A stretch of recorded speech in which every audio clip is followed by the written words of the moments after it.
Hey everyone, welcome to the channel. My name is Siffco, and I'm going to be talking about Dragon Ball Sparking Zero. I'm a huge Dragon Ball fan, and I'm a huge Vegeta fan, but I really didn't have this game on my radar.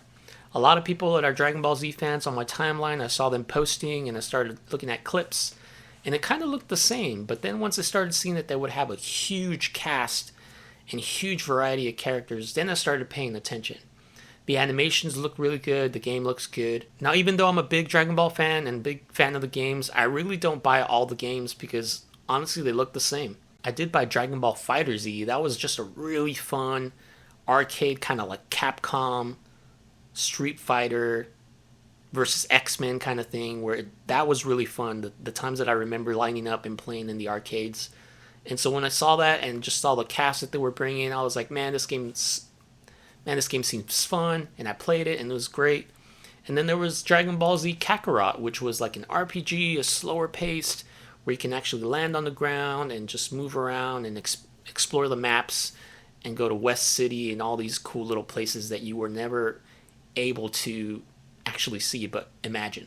So that's my little backstory on the game. I love Dragon Ball, I love the games, but a lot of them seem kind of repetitive to me. So I really didn't have Dragon Ball Sparking Zero on my radar.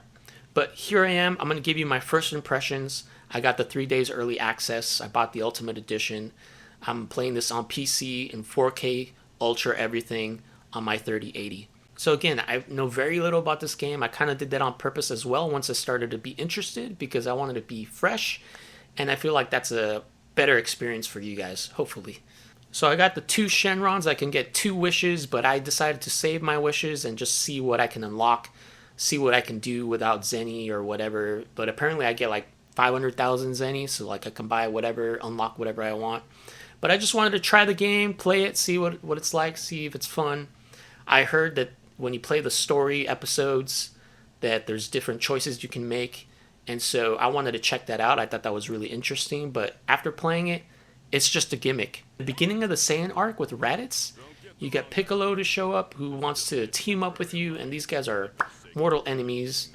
And you get a choice of like, yeah, you know what, I'll team up with you, Piccolo, or nah, no thanks, I'm just going to handle this alone. And so I chose I'm going to handle this alone just to see what the different path would be. And it ends up that Krillin comes with you, and even Master Roshi, and even Bulma, so that was an interesting dialogue to see, an interesting little thing. It's not a deep cutscene. It's kind of like, cutscenes are kind of like comic book cutscenes where there's a picture and then there's some dialogue and then it goes into a longer cutscene after. But what ends up happening is that you fight with Krillin instead of Piccolo like in the main arc, and you lose, I guess. I always found it weird in these games that you win in the battle, but in the cinematic you actually lost. So that's always like a immersion breaker for me. It makes me go, eh. But that's just me. I don't know how you guys feel about Dragon Ball and these games. So we finished that part with Raditz, and then nothing happens. All of a sudden, he grabs Raditz, and all of a sudden, it's like if it cuts to the special beam cannon with Piccolo, as if you teamed up with him anyways. And so that was just like, what? Okay, that's a total gimmick, okay? So with that aside, there's some frame rates that drop a little bit, nothing too crazy. There's some pop-ins on the maps. The maps and the rocks look sometimes, but for the most part, it looks good, and it's just Dragon Ball. It's got great animations for specials. I'm not great at the fighting aspect. I actually don't even plan to play online. I'm just more of a story person. Although I do play other games like, Call of Duty or Fortnite, whatever, and I game online. But for like fighting and stuff, and I'll probably do that with friends because FIFA and NBA 2K just kind of spoiled all that for me. I don't do a lot of online sports or these type of fighter games because I realize what kind of an ass I can be and how competitive I can be, and sometimes a sore loser, I guess. So I'm not that good at these games right now, and I'm figuring it out, but it's still fun. It feels very Dragon Ball Z. I love that you can... I picked Vegeta, and I love that you can use his Big Bang attack and all these cool little bursts. And they even got cool, like, rush attacks or whatever they used to be called. They're called different now, but they're like special moves that have special animations, and Vegeta just like hits him and he goes up in the air and he does that point in the air with the blast.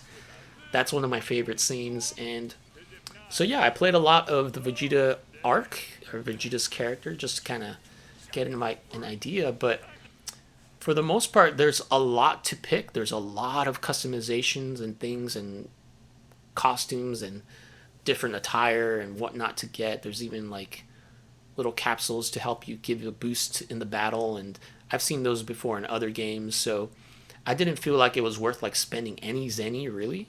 So I'm saving and hoarding for like maybe a special character or something that comes out later. That way I can buy them. But other than that, I don't know what else to say about this game other than it feels good, although the fighting can sometimes be a little chaotic, and like I'll be pressing the dodge, but the dude will never dodge. So again, maybe that's a skill issue with me, and I got no shame admitting that, because I'm playing this for fun and I just love Dragon Ball Z. And so yeah, that's gonna be the video really. It's fighting. The fighting's fun. There's cool cinematics and things that you can trigger, and there's just a lot that I'm gonna learn about this game. And again, I bought the Ultimate Edition, so I'm looking forward to having everything when it all comes out.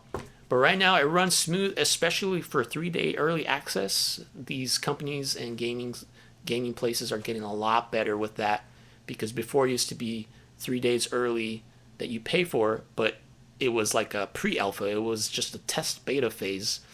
But with Star Wars Outlaws, actually Star Wars Outlaws was fine 3 days early, but also this game is fine too. It didn't feel like it was a rushed 3 days early.